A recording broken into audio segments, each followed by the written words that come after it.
What's up YouTube, and welcome to Jerry Jr.'s Garage. In this video, we're going to be talking about a 1980 Honda XL250S street legal dirt bike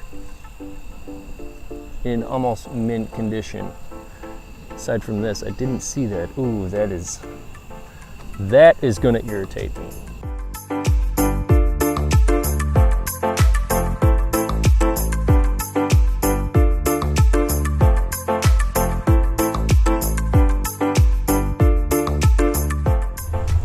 This bike is a 1980 XL250S.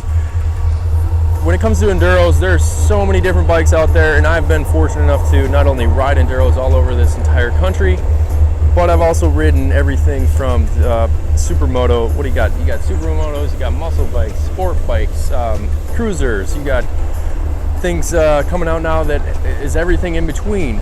But there's just something about an old Honda Enduro that I just cannot get enough of. The early Hondas were just over-engineered. Every 6 months that would go by, something would change when it comes to suspension or engine or taking vibration out of the bikes. And when it comes to the racing industry, Honda pretty much dominated the 80s as far as I'm concerned. And really, when it comes to price, you really can pick these up for really between $1,000 to $3,000 in really good shape and have just as much fun as you can on a newer bike on an older bike. So that's another reason why I just love these old Hondas. Now, I may not be Mitch Fettuccine Alfredo or Dinky Prescott. I don't have a huge Honda man cave, but I have gotten a lot of good use out of this machine here. I think we got it with 1,200 miles and it now has 3,600. Pretty cool aspects about it. You got Honda just inscribed in the back here. Another thing, the rear shocks on the dual rear shocks on these things with such an angle makes it look really vintage. The paint job is really neat. I love the way that the stripes are designed on this particular model with the tank wrapping around the words there. Another cool thing is the engine.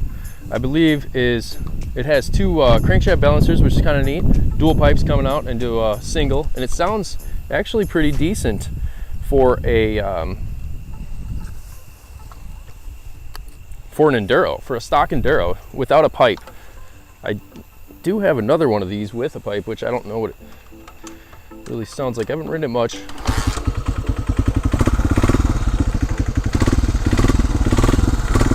Oh man. These vintage Hondas, they all have that same awesome vibe and feel to them. This thing also has a really cool luggage rack here on the back, which is great for carrying whatever you're interested in.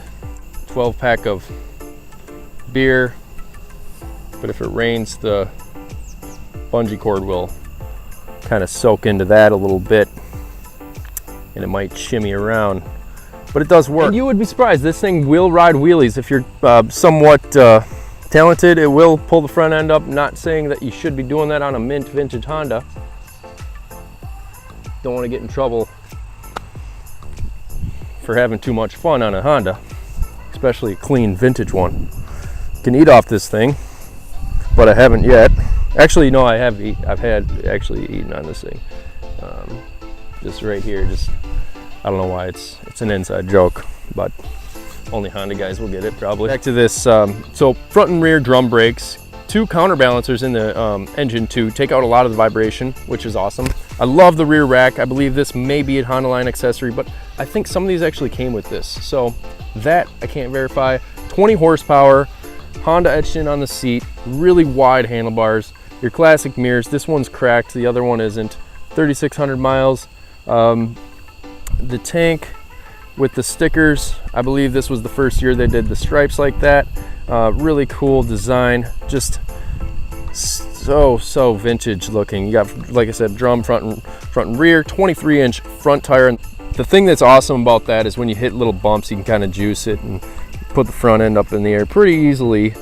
So that's kind of neat. It's just the perfect amount of power. This thing starts on the first kick, not like the 500s where you got to kick them and kick them and kick them. This thing just starts up no problem. You got the choke up here. Where is it? Right here. easy pull. It's got like a half choke and then a full choke, and then 6 volt. It's on a 6 volt system. I believe you can convert them to a 12 volt. It sounds really cool for a stock bike. I mean, especially in comparison to all the new stuff, it's really got a neat sound to it and a lot of power. These things, it's about 20 horsepower, and it's surprising for what it is. I believe the S meant street, but this thing is just awesome off-road and on-road. The gears are really nice and long. It doesn't really, I'd say the thing about newer bikes is it's probably easier to go faster and maintain that speed with less vibration on a newer bike than, say, an older bike. Another thing that's cool is the front end when you're sitting on these bikes is so comfortable. This thing is so comfortable for being an older bike. It's really amazing. And the front has kind of a long rake to it, and you sit kind of in the middle. Riding doubles really easy on this bike. And yeah, it's just overall, this thing is just, it's one of my most favorite Honda Enduros, or really one of my more favorite Enduros of all time, actually, because I've ridden so many of them. I've ridden pretty much, not only Enduros, but I've ridden motorcycles, dirt bikes all over the country. All right, I'm done getting bidden up. I hope you like this video. Like and subscribe for more. I'm gonna shoot some more vintage Hondas review videos. Oh yeah! No more mosquitoes. Oh, gotta smoke them out. Too bad this thing doesn't smoke.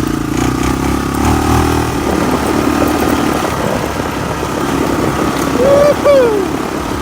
You meet the nicest people on Honda.